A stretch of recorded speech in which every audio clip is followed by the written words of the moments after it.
Good morning all of you. आज हम Hindi grammar chapter second आगे कंटिन्यू करेंगे। कल हमने स्वर के बारे में पढ़ा था, आज हम व्यंजन के बारे में पढ़ेंगे। व्यंजन क्या है? देखिए, जिन वर्णों के उच्चारण में स्वरों की सहायता ली जाती है उसे व्यंजन कहा जाता है। जैसे व्यंजनों के उच्चारण में वायु मुख के किसी न किसी भाग का स्पर्श करते हुए मतलब छूते हुए निकलती है। तो हिंदी वर्णमाला में व्यंजनों की संख्या 33 है। कितने व्यंजन होते हैं कुल मिला के? 33।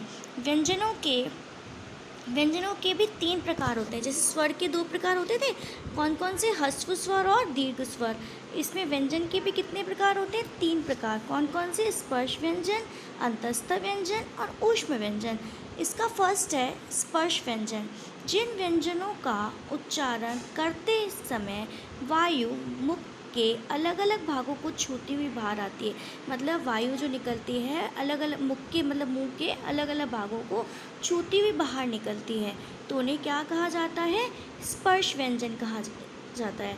स्पर्श व्यंजनों की संख्या कितनी होती है? 27। इन्हें निम्नलिखित 5 वर्गों में बांटा गया है। कितने वर्गों में बांटा गया है? 5 वर्गों में। जैसे आप देख रहे हैं बुक में क वाली लाइन है, फिर च है, ट है, त है, फिर प है। कि कितने वर्ग बांट गए? 5 वर्गों में। इनकी संख्या कितनी है? 27। तो कितने कहाँ से मतलब होता है ये टोटल? क से लेके म तक स्पर्श व्यंजन है। इसका सेकंड है अंतस्थ व्यंजन। जिन वर्णों का उच्चारण स्वर और व्यंजन के बीच का होता है उसे अंतस्थ व्यंजन कहा जाता है। इसके उच्चारण में वायु का अवरोध बहुत ही कम समय के लिए होता है, मतलब जो वायु का अवरोध होता है वह बहुत ही कम समय के लिए होता है। अंतस्थ व्यंजनों की संख्या कितनी है? य, र, ल, व। ये क्या कहलाते हैं? अंतस्थ व्यंजन। इसे अर्धस्वर भी कहा जाता है। क से लेके म तक क्या था? स्पर्श व्यंजन। य, र, ल, व ये क्या है? अंतस्थ व्यंजन है। इसके बाद आता है ऊष्म व्यंजन। ऊष्म व्यंजन में क्या होता है? जिन व्यंजनों का उच्चारण करते समय वायु रगड़ खाती हुई मुख से कुछ ऊष्मा के साथ बाहर निकलती है, मतलब रगड़ खाती हुई ऊष्मा के साथ बाहर निकलती है, उसमें ऊष्म व्यंजन कहा जाता है। जैसे ऊष्म व्यंजनों की संख्या कौन सी? ऊष्म व्यंजन कौन से होते हैं? श, श, स, ह। ये क्या होते हैं? ऊष्म व्यंजन।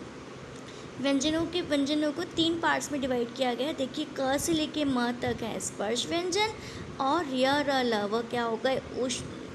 अंतस्थ व्यंजन, और श से लेके ह तक हो गए ऊष्म व्यंजन। ये क से लेके ह तक हो गए अपना व्यंजन।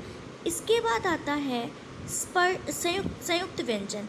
संयुक्त व्यंजन में क्या है? जब किसी शब्द के 2 या 2 से अधिक व्यंजनों के बीच कोई स्वर न हो तो ये आपस में जुड़कर उच्चारित किए जाते हैं और इनको लिखते समय इनको मिलाकर लिखा जाता है। जैसे आपने संयुक्त व्यंजन को छोटी बुक्स में देखी है, LKG UKG में संयुक्त व्यंजन में उसको अलग से दर्शाए गए हैं। जैसे श, त्र, ज्ञ, श्र, ये अलग से संयुक्त व्यंजन के नाम से दर्शाए जाते हैं। क से लेके ह तक अलग होता है पार्ट, और ये वाला 4 पार्ट अलग होते हैं, 4 वर्ड, तो इनको संयुक्त व्यंजन है सब। तो इसमें वर्ड्स देखिए बने हुए हैं। श से बना हुआ है कक्षा, रक्षा, शिक्षा। त्र से बना हुआ है पत्र, छत्र, मित्र आदि। इसके बाद ज्ञ से बना है ज्ञान, विज्ञान, यज्ञ आदि। इसके बाद श्रम, श्रवण, परिश्रम। तो ये कौन से संयुक्त व्यंजन के से वर्ड्स बने हुए हैं। कभी कभी एग्ज़ाम में ये पूछा जाता है कि कभी क्ष से, त्र से, ज्ञ से, श्र से किसी भी इससे वर्ड्स बनाइए। ये क्वेश्चन में मोस्टली आता है एग्ज़ाम में। इसके बाद आता है आगत वर्ण। आगत वर्ण में क्या है? हिंदी में कुछ ध्वनियाँ दूसरी भाषाओं से आई हैं, मतलब कुछ ध्वनियाँ हैं, कुछ साउंड है दूसरी भाषाओं से आई हैं। ऐसी ध्वनियों को आगत वर्ण कहते हैं। जो ऐसी ध्वनियाँ होती हैं उनको आगत वर्ण कहा जाता है। ये भी 2 प्रकार की होती हैं। जैसे अंग्रेजी की ध्वनि, अंग्रेजी में औ, जैसे अपन बोलते हैं कॉलेज, बॉल, हॉस्पिटल्स आदि, तो ये क्या होता है? अंग्रेजी की ध्वनि है वो। अरबी फारसी की ध्वनियाँ कौन सी? ज और फ। जैसे उदाहरण के लिए सज़ा, कागज़, ज़िंदगी, फैसला, सफ़र आदि। भाषा की शुद्धता और क्षमता को बढ़ाने के लिए आगत वर्णों का प्रयोग किया जाता है। आगत वर्ण का प्रयोग कब किया जाता है? जब हम भाषा की शुद्धता और क्षमता बढ़ाने के लिए, जैसे सजा का मीन्स दंड होता है और सजा का मीन्स सजावट भी होता है, में अंतर स्पष्ट करने के लिए नुक्ता अत्यावश्यक है। देखिए, सजा में सजा वाले उसमें दंड में नीचे एक बिंदी लगी हुई है ज के साथ, तो वो नुक्ते का प्रयोग किया गया है। और दूसरे में सजावट में वो सजावट है, अलग अलग है वो, तो इसमें अंतर है। तो इसमें अंतर स्पष्ट करने के लिए नुक्ते का प्रयोग अत्यावश्यक है। इसके बाद कल कंटिन्यू करेंगे।